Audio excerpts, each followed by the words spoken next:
Hello, my name is Putkonen. Thank you for joining me. Today I'm talking about what does "there is no person" actually mean. It's a phrase you hear in Nonduality and Advaita, and some people are really confused by this. But it really comes down to a distinguishing between that which is reality and that which is not. It's imagined. You can imagine a harbor cook exists in the world, whatever that you might imagine a harbor cook to be, but that does not mean it exists. It's just an imagined thing. It's kind of like when somebody asks, how many friends do you have? You don't count your imaginary friends among them because they aren't real. You don't want to count that which is with that which isn't or imagined. You can't count imaginations among that which is. And that's the distinction in this phrase. Because what's a person? Now, the word person is derived from persona, which is per and sona are the roots. Per being through, sona being the sound. It's that which through which the sound goes through. It's a reference to the Greco-Roman masks that they would wear in theaters with the big megaphone mouths that would project the sound out to the audience. And so those were the personas.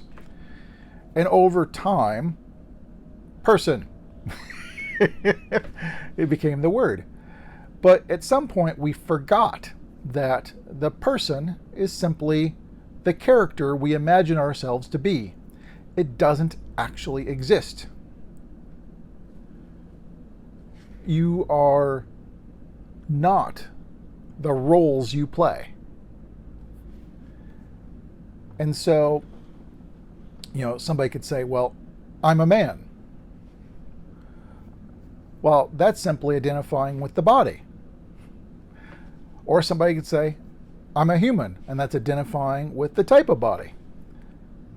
Now, this is relevant because, pet owners will say, well, animals are people too. And they're just extending the classification of personhood to pets. And what makes them a person? Because they're a character. There's a personality, there's a character, they've got a role. They seem to have conscious awareness. You wouldn't call rocks people too. And so people is a category for sentient life with personality. To say that there is no such thing as a person, there is no person, however you want to phrase it. It's not denying that personality or characteristics don't exist.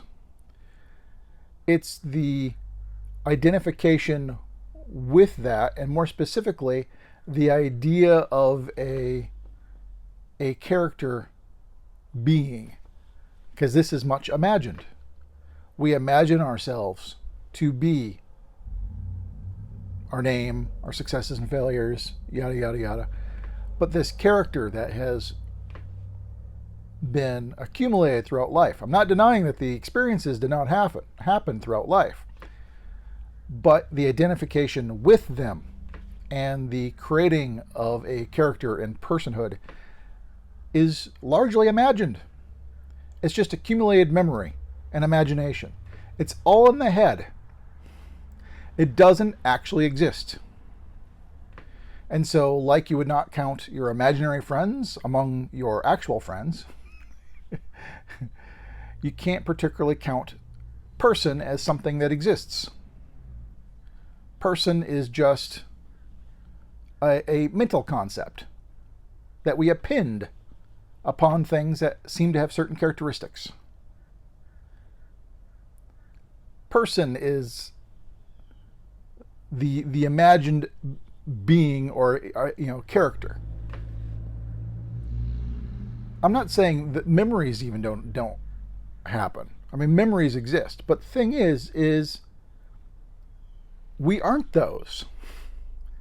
Memories also don't point to what is now.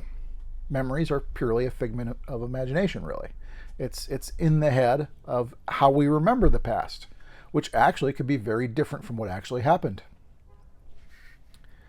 But if there's amnesia, Alzheimer's, any number of things, and stuff is being forgotten, you don't cease to be. There's still the continuous,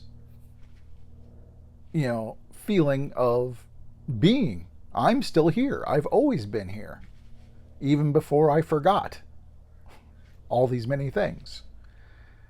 And so to latch onto memory, to latch onto these imaginations we have, and cobble a person together out of this, is an imagined entity.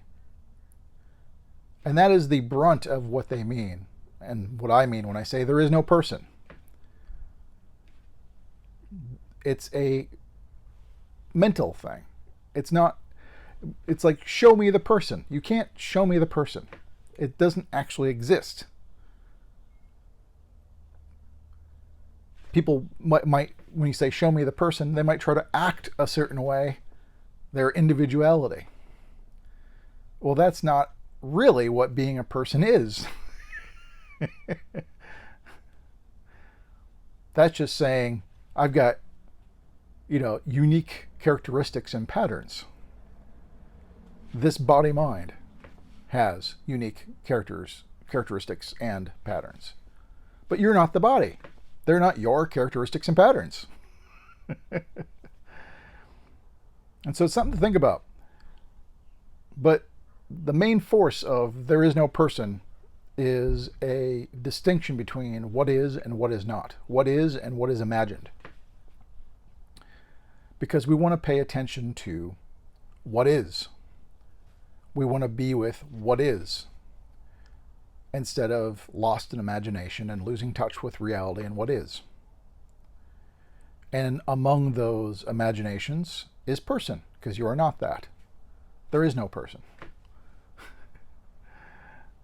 Personhood is a mental concept, and what makes a person and who they are is all in the head.